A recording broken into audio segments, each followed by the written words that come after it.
Hi friends, നമസ്കാരം. ഈ തമനയിൽ കൊടുത്ത പോലെ തന്നെയാണ്. അതായത് ഞാൻ ജൂനിയർ ആർട്ടിസ്റ്റായിട്ട് അഭിനയിച്ച കുറച്ച് കഥകൾ പറഞ്ഞുതരാം. ഞാൻ മുമ്പും പറഞ്ഞിട്ടുണ്ട്.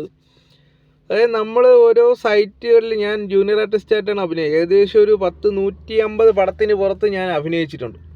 അത് അഭിനയം എന്ന് പറഞ്ഞു കഴിഞ്ഞാൽ നമ്മൾ ഓരോ സൈറ്റുകളിൽ ഇങ്ങനെ പോകുന്നു. അവർ പറയുന്നത് പോലെ ചിലപ്പം ഓരോ കടകളിലൊക്കെ നിൽക്കുന്ന ആളായിരിക്കും. ചിലപ്പം അവർ പറയുന്ന അവർ തന്നെ ഡ്രസ്സും കാര്യങ്ങളൊക്കെ നമുക്ക് ഡ്രസ് കോഡൊക്കെ ഇട്ട് തരും. അങ്ങനെയാണ് ജൂനിയർ ആർട്ടിസ്റ്റിൻ്റെത്. പിന്നെ നമുക്കുള്ള ശമ്പളം എന്ന് പറഞ്ഞാൽ ചിലപ്പോൾ ചില സിനിമയ്ക്കൊക്കെ 2000 രൂപ കിട്ടും, ചിലപ്പോൾ 1500 ആ ഒരു റേഞ്ചിലൊക്കെയാണ് കിട്ടും. ചില സിനിമയ്ക്ക് 2500 രൂപ കിട്ടും. അതൊക്കെയാണ്. ഒരു ദിവസം 2500 രൂപ കിട്ടും. പിന്നെ നല്ല ഉച്ചയ്ക്ക് നല്ല ഫുഡ് കിട്ടും, നല്ല അടിപൊളി ഫുഡ് കിട്ടും. പിന്നെ തമിഴ് സിനിമയിലൊക്കെയാണ് അഭിനയിക്കുന്നതെങ്കിൽ കുറച്ച് കൂടുതൽ പൈസയാണ്. അവിടെ ഒരു 3500 4000 രൂപയൊക്കെയാണ് കിട്ടുന്നത് ജൂനിയർ ആർട്ടിസ്റ്റുകൾക്ക്. ചില സിനിമയ്ക്ക് 2000 3000 ഒക്കെ കിട്ടത്തുള്ളൂ.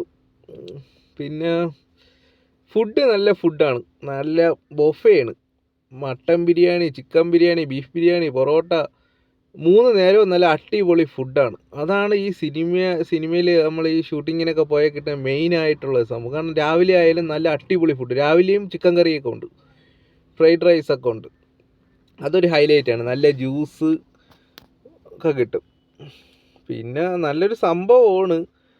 ഇനിയിപ്പോൾ അടുത്തത് ഞാനിപ്പം എന്നെ ഈ ഇടയ്ക്ക് ഏജൻറ്റ് വിളിച്ചിരുന്നു.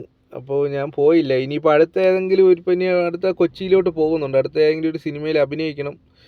നല്ലൊരു വേഷത്തിന് വേണ്ടിയാണ് ഞാൻ കുറേ ട്രൈ ചെയ്യുന്നത്. പക്ഷെ നല്ല വേഷങ്ങളൊന്നും നമുക്കൊന്നും കിട്ടുന്നില്ല. നോക്കണം. സിനിമയിലൊന്ന് സജീവമാവണമെന്ന് ആഗ്രഹമുണ്ട്. ഇനി ഇത്രയും കാലം ജൂനിയർ ആർട്ടിസ്റ്റായിട്ടാണ് അഭിനയിച്ചത്. ഇപ്പം മോഹൻലാൽ, മമ്മൂട്ടി, ഒരുപാട്